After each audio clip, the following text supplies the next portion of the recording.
నమస్తే, welcome to metro TV. ముందుగా బులెటిన్లో హెడ్లైన్స్ చూద్దాం.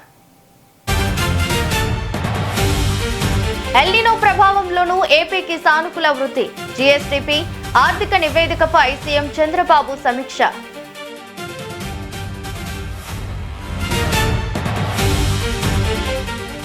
లోక్సభ మధ్యాహ్నం 2 గంటల వరకు వాయిదా.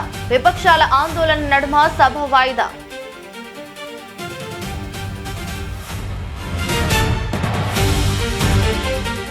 అరవై 5 లక్షల ఓట్లు కోల్పోయిన వారిలో నేను ఒకడిని. ఎస్ఐఆర్ తర్వాత ఓటు కోల్పోయిన ప్రకాష్ రాజ్.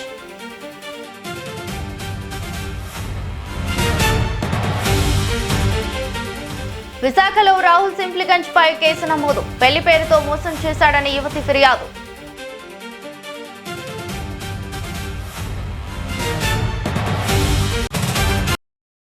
ఎల్నినో ప్రభావం, లోటు వర్షపాతం ఉన్నప్పటికీ ఆంధ్రప్రదేశ్ ఆర్థిక వ్యవస్థ సానుకూల వృద్ధిని నమోదు చేస్తుంది.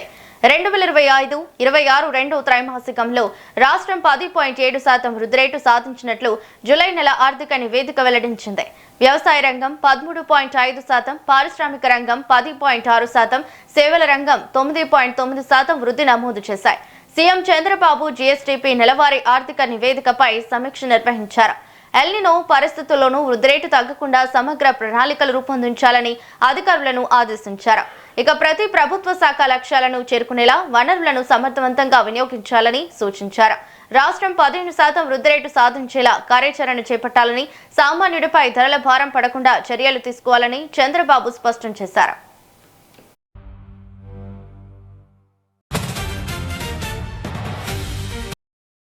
ఇదే అంశంపై మరింత సమాచారం మా ప్రతినిధి శ్రీనివాస్ ఫోన్ ద్వారా అందిస్తారు. శ్రీనివాస్, చెప్పండి. ఈ రోజు ఆంధ్రప్రదేశ్ ముఖ్యమంత్రి నారా చంద్రబాబు నాయుడు సచివాలయంలో సమీక్ష నిర్వహించడం జరిగింది. ముఖ్యంగా చూసినట్లయితే గనక 25-26కు సంబంధించినటువంటి దానిలో చూసుకున్నట్లయితే గనక ఎలినో ప్రభావం ఉన్నా కానీ వృద్ధి రేటు 15% వృద్ధి రేటు లక్ష్యంగా ముందుకు సాగాలని కూడా సూచించడం జరిగింది. సామాన్యులకు ధరల భారం పడకుండా ఉండే విధంగా చర్యలు తీసుకోవటము, అలానే చూసుకున్నట్లయితే గనక ఎలినో ప్రభావంలో కూడా ఏపీకి సానుకూల వృద్ధి ఉన్నట్లు కూడా స్పష్టం చేయడం జరిగింది. 2025-26 రెండవ త్రైమాసికంలో 10.7% వృద్ధి సాధించడము, వ్యవసాయ రంగంలో 13.5% వృద్ధి, అలానే సేవల రంగంలో కూడా 9.9%, పారిశ్రామిక రంగంలో కూడా 9.9% వృద్ధి సాధించినట్లు స్పష్టం చేయడం జరిగింది. జిఎస్టీకి సంబంధించి ఆర్థిక నివేదికపై సమీక్ష చేస్తున్నట్లు ఈ విషయాలు కూడా వెల్లడించడం జరిగింది. 15% వృద్ధి లక్ష్యంగా ముందుకు సాగాలని కూడా సూచించడము, సామాన్యుడిపై ధరలు బారలు పడకుండా కూడా చర్యలు చేపట్టాలని కూడా స్పష్టం చేయడం జరిగింది. అంటే ముఖ్యంగా చూసుకున్నట్లయితే గనక ఎలినో ప్రభావం ఉన్నా కానీ ఎక్కడా కూడా ఇబ్బంది కలగకుండా ఉండే విధంగా చర్యలు చేపట్టాలంటూ కూడా స్పష్టం చేయడం జరిగింది. అంటే 2025-26 జూలై త్రైమాసికానికి అంటే రెండో త్రైమాసికానికి సంబంధించి వ్యవసాయ రంగంలో 13.5%, పారిశ్రామిక 10.6%, సేవల రంగంలో 9.9%, జిఎస్టీ ఆర్థిక వాటికి సంబంధించిన వాటిలో కూడా సమీక్ష నిర్వహించి కూడా స్పష్టం చేయడం జరిగింది. 15% వృద్ధి రేటే లక్ష్యంగా ముందుకు సాగాలంటూ కూడా ప్రణాళికలు సిద్ధం చేయాలంటూ కూడా చేయడం జరిగింది. సామాన్యుడిపై భారం పడకుండా ఉండే విధంగా చర్యలు చేపట్టాలని స్పష్టం చేసిన పరిస్థితి కనుక ఉంది. Thank you Srinivas.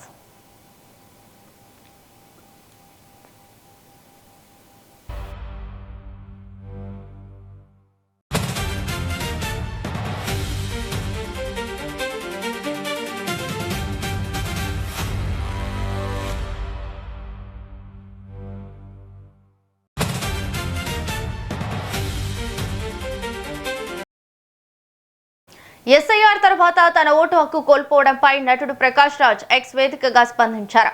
బెంగళూరు నియోజకవర్గంలో తన ఓటు హక్కును కోల్పోయానని తెలిపారు.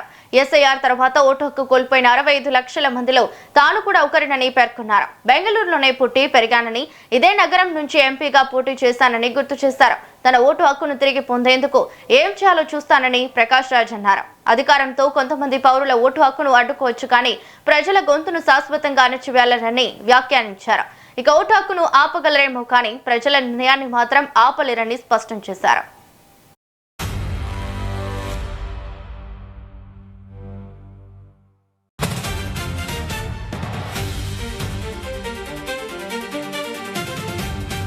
Share a joke with you.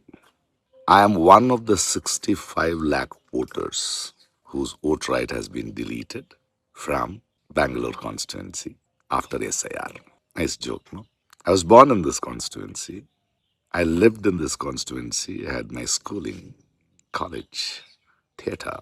And for your kind information, I was an MP candidate of this constituency too. Well, the joke is nice. Game on.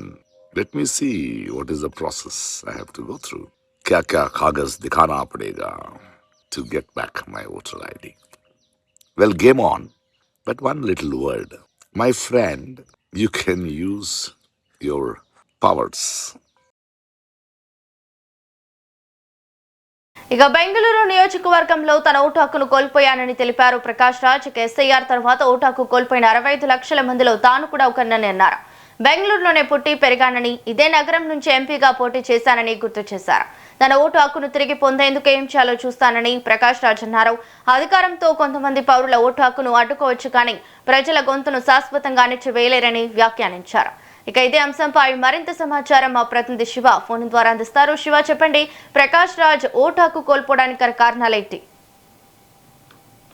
రావులేటి చూసినట్టయితే ఎస్ఐఆర్ ప్రక్రియ తర్వాత నటుడు ప్రకాష్ రాజ్ యొక్క ఓటు అయితే గల్లంతైందంటూ ఆయన ఒక సెల్ఫీ వీడియోని అయితే కూడా అప్లోడ్ చేయడం అయితే జరిగింది. అయితే ఓటర్ల జాబితా ప్రత్యేక సమగ్రత సవరణ ఎస్ఐఆర్ పై మరోసారి వివాదం అయితే చెలరేగింది. అయితే ప్రముఖ నటుడు ప్రకాష్ రాజ్ తన ఓటు హక్కుపై సంచలన ఆరోపణలు చేస్తూ ఎస్ఐ ప్రక్రియ అనంతరం బెంగళూరులోని ఓటర్ల జాబితాలో తన పేరు కనిపించడం లేదని ఆయన అయితే పేర్కొన్నారు. అయితే ఈ విషయాన్ని వివరిస్తూ ప్రకాష్ రాజ్ కూడా ఒక సెల్ఫీ వీడియోని అయితే అప్లోడ్ చేయడం అయితే జరిగింది. అయితే ఓటర్ల జాబితా సవరణలో భాగంగా తన పేరును తొలగించారని ప్రకాష్ రాజ్ అయితే ఆరోపిస్తున్నారు. అయితే ఓటు హక్కున కలిగిన వ్యక్తి పేరు జాబితా నుంచి ఎందుకు తొలగించారనే ప్రశ్న కూడా ఆయన తలెత్తినట్టయితే మాకు తాజాగా తెలుస్తోంది. అయితే తన ఓటు హక్కుకు సంబంధించిన అంశాలపై వీడియో ద్వారా ప్రజల ముందుకు తానైతే తీసుకోవడం అనేది జరిగింది. అయితే దేశవ్యాప్తంగా ఓటర్ల జాబితాలో ప్రాధాన్యత ఓటర్ల పేర్లు తొలగింపు అంశంపై రాజకీయంగా తీవ్ర చర్చ అయితే జరుగుతున్న సమయంలో ప్రకాష్ రాజ్ వ్యవహారంపై తెరపైకి వచ్చిన ఎస్ఐఆర్ అనర్హులు, మరణించిన వారు, ఇతర ప్రాంతాలకు శాశ్వతంగా తరలిన వారి పేర్లను కూడా గుర్తించి జాబితాలో సవరించే ప్రక్రియ అయితే జరుగుతుంది. అయితే ఈ ప్రక్రియలో అర్హులైన ఓటర్ల పేరు కూడా తొలగించలేకపోయామనే ఆరోపణలు కూడా వివిధ వర్గాల నుంచి అయితే వస్తున్నాయి. అయితే గతంలో ఎస్ఐఆర్ పై ఇలాంటి అసభ్యతలు అయితే వ్యక్తం అవ్వగా తాజాగా ఈ వీడియోలో తన ఓటు జాబితాలో లేకపోవడానికి ప్రకాష్ రాజ్ అయితే ప్రస్తావించారు. అయితే ఎస్ఐఆర్ ప్రక్రియ తర్వాత తన పేరుకు సంబంధించిన వివరాలను పరిశీలించగా ఓటర్ల జాబితాలో పేరు కనిపించలేదని ఆయన చెప్తున్నట్టుగా మనమైతే ఆ వీడియోలో చూసాం. థాంక్యూ శివ.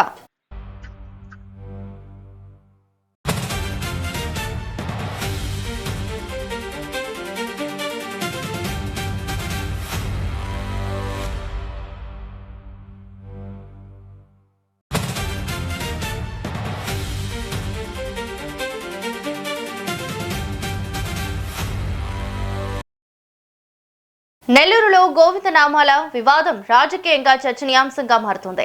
డిఎస్సీలో అక్రమాలు జరిగాయంటూ వైసీపీ 3 రోజుల పాటు రిలే నిరాహార దీక్షలు చేపట్టింది.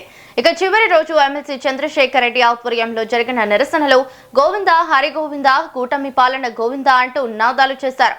పెళ్లి కానుక, ప్రభుత్వ ఉద్యోగాలు, అవుట్సోర్సింగ్ ఉద్యోగాల అంశాలను గోవింద నామాలతో ముడిపెట్టి పాట రూపంలో నిరసన తెలిపినట్లు తెలుస్తోంది. ఇక ఈ పాట నినాదాలు సోషల్ మీడియాలో వైరల్ కావడంతో వివాదం మొదలైంది. గోవింద నామాలను రాజకీయ విమర్శలకు ఉపయోగించడంపై కూటమి పార్టీలు ఆగ్రహం వ్యక్తం చేశాయి. హిందూ మనోభావాలను దెబ్బతీసేలా వైసీపీ నిరసన చేపట్టిందంటూ విశ్వ హిందూ పరిషత్ సభ్యులు 1 టౌన్ పోలీస్ స్టేషన్ లో ఫిర్యాదు చేశారు. దీంతో వైసీపీ నేతలపై ఎఫ్ఐఆర్ నమోదు చేసి పలు సెక్షన్ల కింద కేసులు నమోదు చేసినట్లు పోలీసులు తెలిపారు.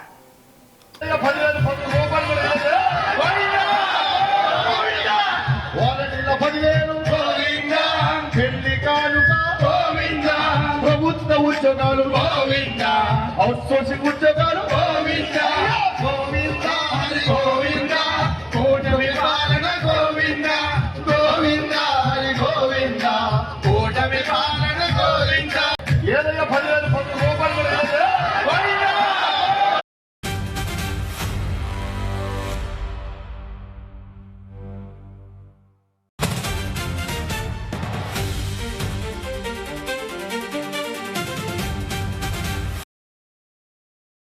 తిరుపతిలో శ్రీవారి భక్తి గీతం అవహేళనపై వివాదం రాజుకుంది. ఎమ్మెల్సీ చంద్రశేఖర్ రెడ్డిపై Janasena Tirupati incharge Kiran Royal east police station లో ఫిర్యాదు చేశారు. నెల్లూరులో డిఎస్సీ అభ్యర్థుల పేరుతో నిర్వహిస్తున్న దీక్షలో శ్రీవారి నామాల పాటను పేరడీ చేసి హిందువుల మనోభావాలను దెబ్బతీశారని ఆరోపించారు. సనాతన ధర్మాన్ని కించపరిచేలా వ్యవహరించిన వారిపై కఠిన చర్యలు తీసుకోవాలని డిమాండ్ చేశారు. ఘటనపై టీటీడీ తక్షణమే స్పందించాలని జనసేన నేతలు కోరారు. ఇక ఎమ్మెల్సీ చంద్రశేఖర్ రెడ్డితో పాటు ఇతర నాయకులపై చట్టపరమైన చర్యలు తీసుకోవాలని పోలీసులకు ఫిర్యాదు చేశారు.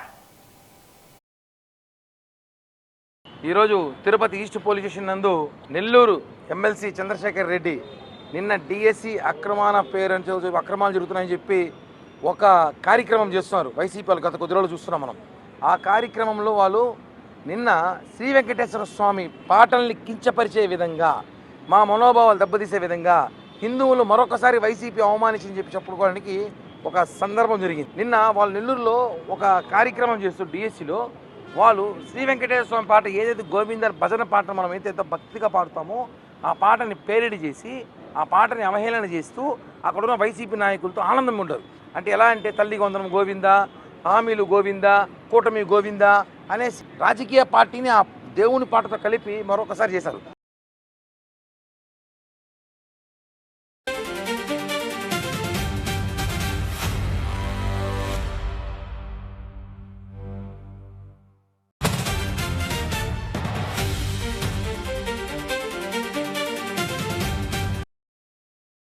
ములుగు జిల్లాలో కీలక పరిణామం చోటు చేసుకుంది.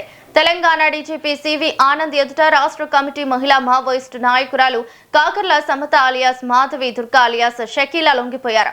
ములుగు జిల్లా కేంద్రంలోని పోలీస్ డీఎస్పీ క్యాంప్ ఆఫీస్ కు చేరుకున్న డీజీపీకి పోలీసులు ఘన స్వాగతం పలికారు. అనంతరం పోలీస్ కాన్ఫరెన్స్ హాల్లో లొంగిపోయిన మావోయిస్టు నాయకులతో డీజీపీ సమావేశమయ్యారు.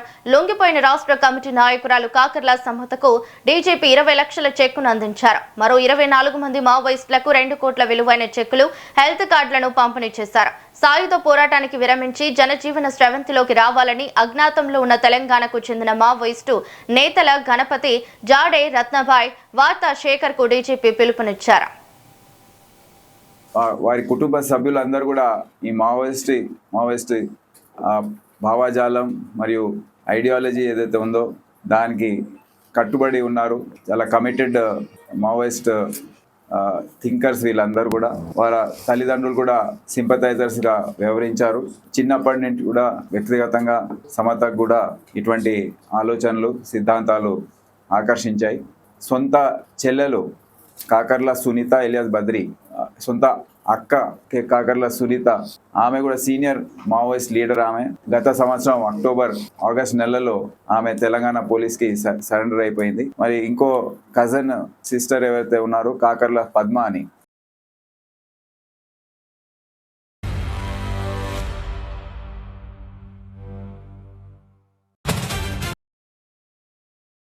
కడప జిల్లా బాద్వేల్లో ఇంటింటికి టీడీపీ కార్యక్రమం నిర్వహించారు. కూటమి ప్రభుత్వం 2 ఏళ్ల పాలనలో ప్రజలకు అందించిన సంక్షేమ పథకాలను టీడీపీ ఇన్ఛార్జ్ సూర్యనారాయణ రెడ్డి ప్రజలకు వివరించారు. బయ్యనపల్లిలో ఇంటింటికి తిరుగుతూ ప్రభుత్వ పథకాలపై అవగాహన కల్పించారు. సంక్షేమం, అభివృద్ధి కూటమి ప్రభుత్వ ప్రధాన లక్ష్యమని ఆయన అన్నారు. రోడ్ల అభివృద్ధితో పాటు చెరువుల సుందరీకరణకు ప్రభుత్వం ప్రాధాన్యత ఇస్తోందని తెలిపారు. గత వైసీపీ ప్రభుత్వంలో పెన్షన్ తక్కువగా ఉండేదని అన్నారు. టీడీపీ ప్రభుత్వం అధికారంలోకి వచ్చిన తర్వాత పెన్షన్ను 4,000 రూపాయలు పెంచిందని చెప్పారు.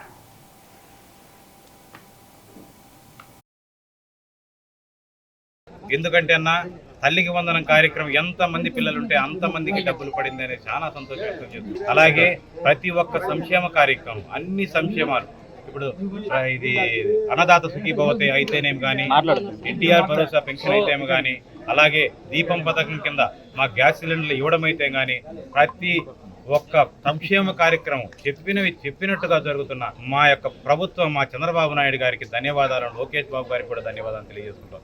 ఎందుకంటే అన్న వైసీపీ గవర్నమెంట్లో ఏ పథకాలు ఇచ్చారో ఆ పథకాలకు రెట్టింపు అంటే వాళ్ళు 3,000 అంటే 5 సంవత్సరాలకు 3,000, 2,000 3,000 చేస్తే మా ప్రభుత్వము, మా ముఖ్యమంత్రి వర్యులు చంద్రబాబు నాయుడు వచ్చిన వెంటనే 4,000 రూపాయలు చేసిన ఘనత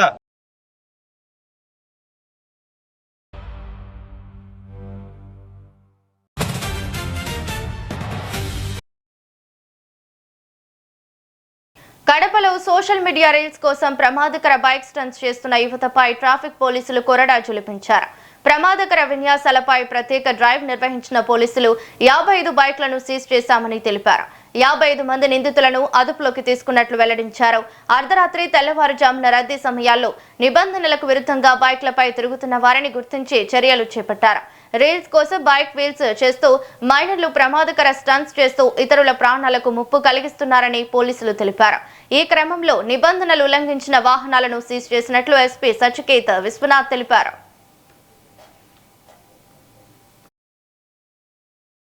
బైక్ రేసింగ్ బైక్స్ మోడిఫై చేసి హై స్పీడ్ స్టంట్ చేసే వాళ్ళ మీద కడప పోలీస్ ఒక యాక్షన్ తీసుకోవడం జరిగింది.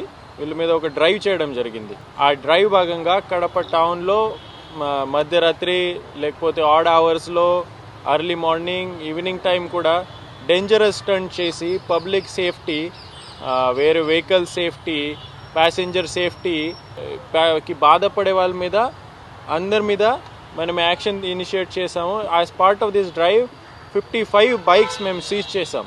55 ముద్దాయి కూడా పట్టుకున్నాం. ఈ 55 బైక్స్లో రకరకాల స్టంట్ చేసేవాళ్ళు, like stunt master, front wheel పైకి తీసుకుని చేసింది స్టంట్, ప్లస్ రేర్ వీల్ పైకి తీసుకుని చేసేవాళ్ళు 2.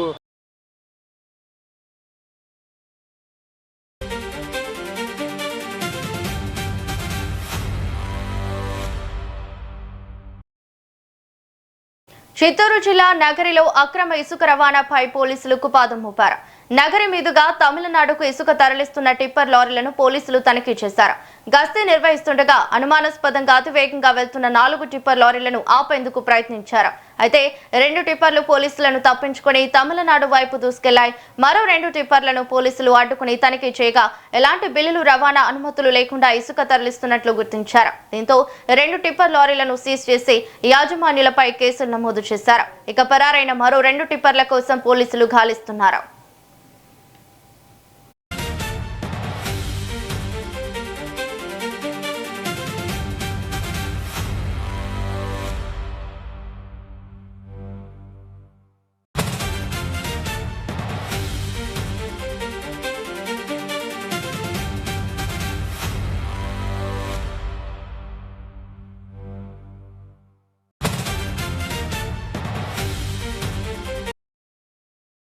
మాజీ ఎమ్మెల్యే అన్నంరెడ్డి ఆదిప్ రాజ్ పై కూటమి నేతలు తీవ్ర స్థాయిలో మండిపడ్డారు. వేపగుంట పినకాడి రోడ్డు నాణ్యతపై ఆదిప్ రాజ్ చేసిన విమర్శలను వారు ఖండించారు. ఎమ్మెల్యేగా ఉన్న సమయంలో సొంతూరికి కూడా రోడ్డు వేయించలేకపోయారని విమర్శించారు. CM Chandrababu, deputy CM Pawan Kalyan సహకారంతో నిధులు మంజూరు చేయించి రోడ్డు పనులు పూర్తి చేసిన ఘనత ఎమ్మెల్యే పంచకర్ల రమేష్ బాబుదేనన్నారు. రమేష్ బాబుపై అవాకులు చవాకులు మాట్లాడితే ప్రజలు తగిన బుద్ధి చెప్తారని హెచ్చరించారు. చిత్తూరు జిల్లా పూతలపట్టులో మహిళా ఏఎస్ఐపై దురుసు ప్రవర్తన జరిగిందంటూ ఎమ్మెల్యే కలికిరి మురళీమోహన్ ఆగ్రహం వ్యక్తం చేశారు. డీఎస్సీ అంశంపై నిరసనకు దిగిన వైసీపీ శ్రేణులను అడ్డుకునే క్రమంలో పోలీసులను నెట్టివేయడంతో ఏఎస్ఐ జ్యోతి కింద పడిపోయి గాయపడినట్లు ఎమ్మెల్యే తెలిపారు. తలకు గాయమైన ఆమెను ఆసుపత్రికి తరలించి చికిత్స అందించారు. ఇక ఆసుపత్రికి వెళ్లిన ఎమ్మెల్యే మురళీమోహన్ ఏఎస్ఐని పరామర్శించారు. మహిళా పోలీసు అధికారిపై దురుసుగా ప్రవర్తించిన వారిపై చట్టపరమైన చర్యలు తీసుకోవాలని డిమాండ్ చేశారు. జరిగిన అన్యాయాన్ని చూస్తూ ఉంటే మాకే గుండె గబ్బలమంటా ఉంది. ఎందుకంటే ఈరోజు మీరు నిరసన తెలుపుతా ఉన్నారు, పోలీసు వాళ్ళు పర్మిషన్ ఇవ్వడం లేదు. అలాంటప్పుడు మీరు సైలెంట్గా ఉండాలా.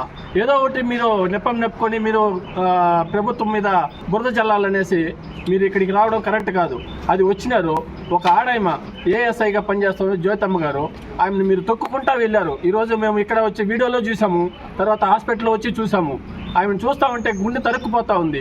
ఇలాంటి పని చేయడము ఎలాంటి సమంజసం కాదని అనుకుంటా ఉన్నాను. అలాగే వీళ్ళపైన తగిన చర్య తీసుకోవాలని పోలీసు వారిని కోరుకుంటున్నాను.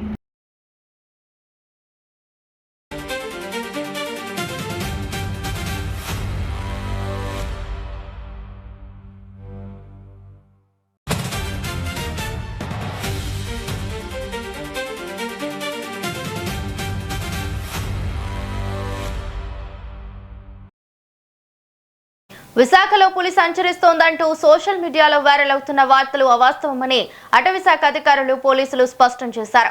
ఆరులోవా పోలీస్ స్టేషన్ పరిధిలో పులి సంచారం అంటూ ప్రచారం చేసిన వ్యక్తిని పోలీసులు అదుపులోకి తీసుకుని విచారించారు. ఆరులోవా, ఎండాడ, కొండల ప్రాంతాల్లో పులి తిరుగుతోందన్న ప్రచారంలో ఎలాంటి నిజం లేదని అధికారులు తెలిపారు. సోషల్ మీడియాలో వైరల్ అవుతున్న వీడియో ఆర్టిఫిషియల్ ఇంటెలిజెన్స్ ద్వారా రూపొందించినదని లేదా పాత వీడియో అయి ఉండొచ్చని స్పష్టం చేశారు. ఇక నగర పరిసరాల్లో ఎక్కడా పులి సంచారం లేదని, ప్రజలు ఎలాంటి భయాందోళనలకు గురి కావద్దని సూచించారు. ఇక్కడ చిన్నగదిరి ఏరియాలోనే కొండ ప్రాంతంలోని ఒక టైగర్ కన్నా సంచరిస్తున్నట్లుగా ఒక వ్యక్తి చూశారని చెప్పి కాల్ వచ్చింది. ఆ కాలర్కి ఫోన్ చేస్తే అతని పేరు అప్పలరాజు అని, అతను సిమెంట్ వ్యాన్ తనకు డ్రైవర్ అని చెప్పి అన్నాడు. ఆ కాలర్ని ఐడెంటిఫై చేసిన తర్వాత అతను అడిగితే నాకు ఇంకొక అతను రాజు అన్న వ్యక్తి చెప్పాడు సార్. అతను దాంట్లో మొబైల్లో ఫోటో కూడా తీశాడు సార్, మాకు చూపించాడు.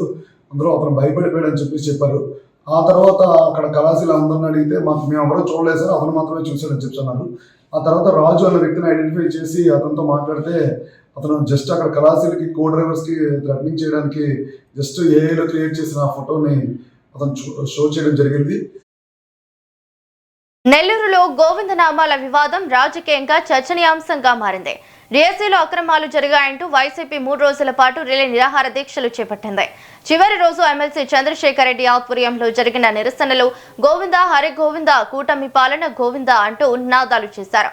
పెళ్లి కానుక, ప్రభుత్వ ఉద్యోగాలు, అవుట్సోర్సింగ్ ఉద్యోగాల అంశాలను గోవింద నామాలతో మడిపెట్టి పాత రూపంలో నిరసనలు తెలిపినట్లు తెలుస్తోంది. ఇక ఈ పాట నినాదాలు సోషల్ మీడియాలో వైరల్ కావడంతో వివాదం మొదలైంది. గోవింద నామాలను రాజకీయ విమర్శలకు ఉపయోగించడంపై కూటమి పార్టీలు ఆగ్రహం వ్యక్తం చేస్తున్నాయి.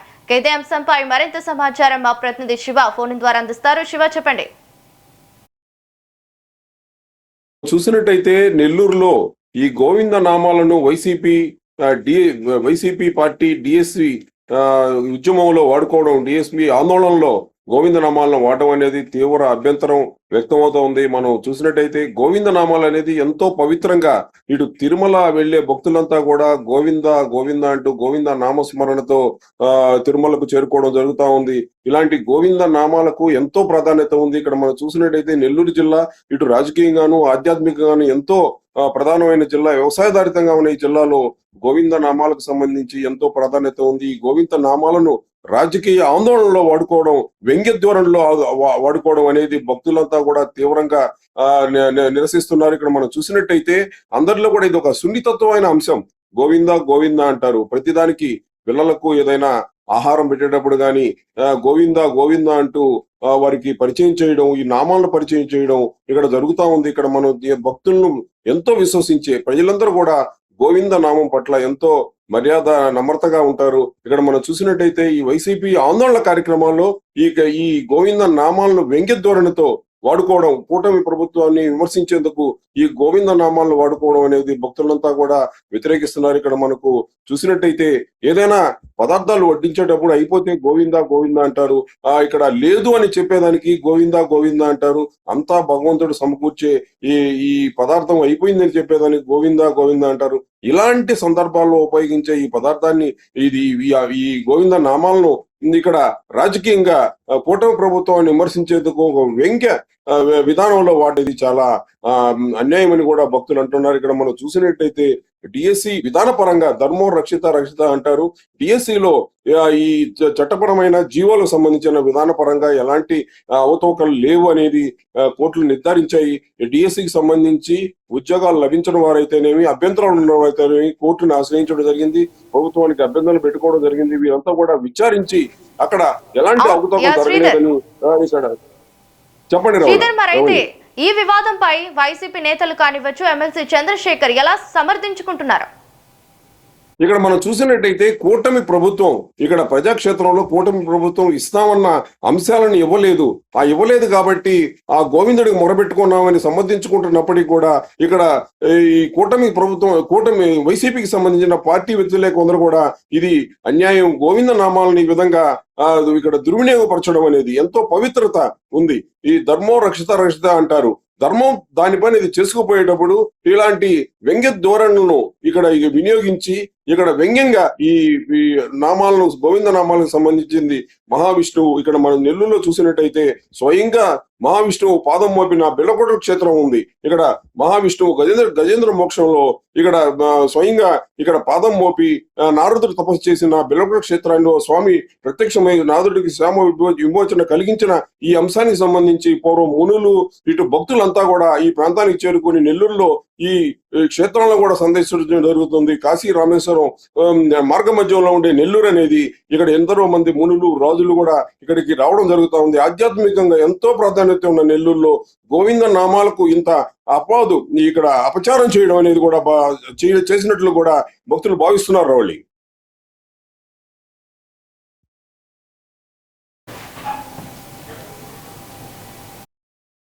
శ్రీధర్